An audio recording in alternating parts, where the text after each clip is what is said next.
This is CNN Breaking News.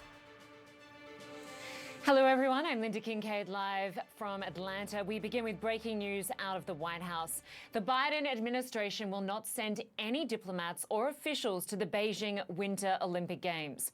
The Games are set to begin in just 59 days, and the move is meant to send a message to China about its human rights record.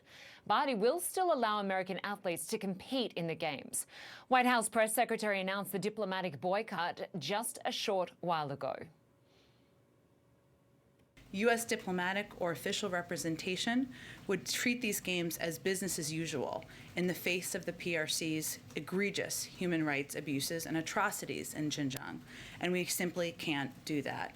As the president has told President Xi, standing up for human rights is in the DNA of Americans. We have a fundamental commitment to promoting human rights, and we feel strongly in our position, and we will continue to take actions to advance human rights in China and beyond. Well, China slammed the move even before it happened, calling it politically manipulative, the warning that Beijing would take resolute countermeasures.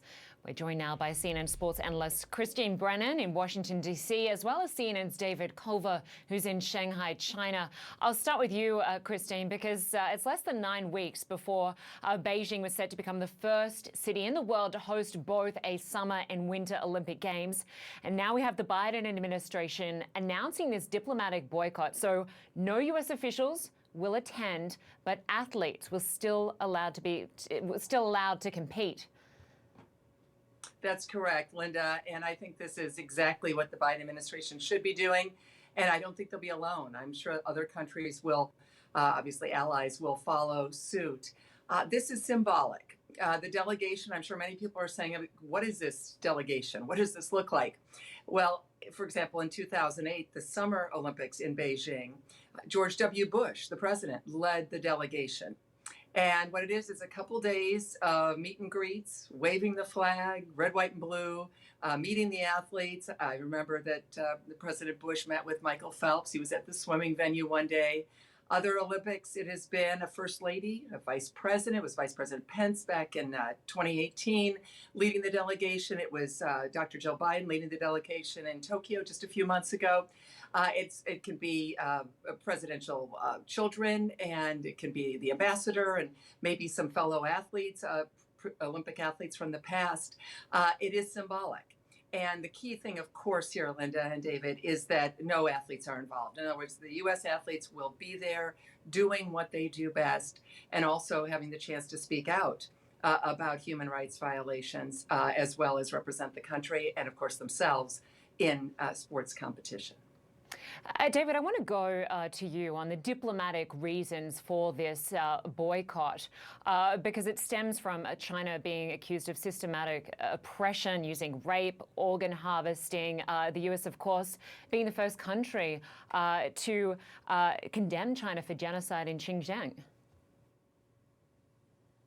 Right. Add to that what the U.S. believes to be more than 1 million Uyghur Muslims to have been detained in that far western region, a region that we've traveled to, Lynda, and we've covered firsthand the family separations that were also taking place there. So there's a range of issues with Xinjiang alone, an area that now is facing these widespread human rights allegations. But expand from there, and there are several other issues that are facing right now China in the midst of hosting these games in less than 2 months. You've got concern with what's happening in Tibet, with Hong Kong, the crackdown on pro-democracy protests there, with Taiwan and the growing pressure on that self-governing democracy, not to mention concerns over COVID-19 and its origins and early mishandling, and now the most recent tennis star Peng Shuai and her disappearance, resurfacing, what's believed to have been maybe coerced and rehearsed. There's a lot that's facing China in the midst of all of this. As Christine mentioned, though, it may be more damaging, this diplomatic boycott, though, versus, say, an entire boycott, because you're still going to have U.S. athletes and athletes from all over the world traveling right here to China's mainland. And when they're here, they're going to potentially speak out on some of these issues. Now, IOC has some regulations to prohibit that, for example, on the podium, but if they're going to have one-on-one interviews with foreign media, they can say whatever they want. China cannot control that narrative, and that's really concerning and potentially very damaging to the PRC. So that's something that they're going to be watching very closely to see how they could potentially react ahead of it with this what they consider to be countermeasures that are going to be resolute. Now, what does that look like, Lynda? We don't know, but it's unlikely that they're going to do something that then the U.S. would have to escalate things and respond to even a stronger stance. One thing, if we look at the symbolism in all of this, as Christine mentioned, it's highly symbolic to have that delegation ahead of the games. Well, the day after these games end on February 21st, you're looking at what would be the 50th anniversary of the Nixon-China visit. So they were hoping, Chinese officials that is, that perhaps there would have been some sort of capstone event to maybe even welcome a presidential visit. Well, this rules out all of that. Yeah, it certainly does. You raised some really good points there. I want to go back to Christine, because Lithuania said on Friday that it too would boycott the Games. Could we see other countries follow suit? Because this isn't the first time an Olympic Games has sort of faced a boycott like this. Well, that's correct. Certainly, there was a lot of conversation in '08. That is, of course, the most parallel situation, Lynda, to have some kind of a diplomatic boycott. The president at the time, George Bush, did receive criticism for going to China. And my sense would be other nations would follow along with the president and the United States. Again, we're talking a diplomatic boycott, not an athlete boycott. The last time we saw that, it was devastating to the athletes, and frankly, it didn't work. 80 Olympic Summer Games in Moscow, where the U.S. led boycott, and then the Soviets returned the favor in 1984 in Los Angeles, boycotting those games. And most of the Eastern Bloc was not there. So it just hurts the athletes. And the athletes, as David was saying, it can make such an incredible statement. They've got a platform that they'll never have otherwise. And there are questions about, could the Chinese do more? Could they say, well, we're not going to let U.S. athletes into the Olympics, say? No one's saying that, but that is a hypothetical. I've been asked that question in the last couple of hours. The International Olympic Committee controls the Olympic Games.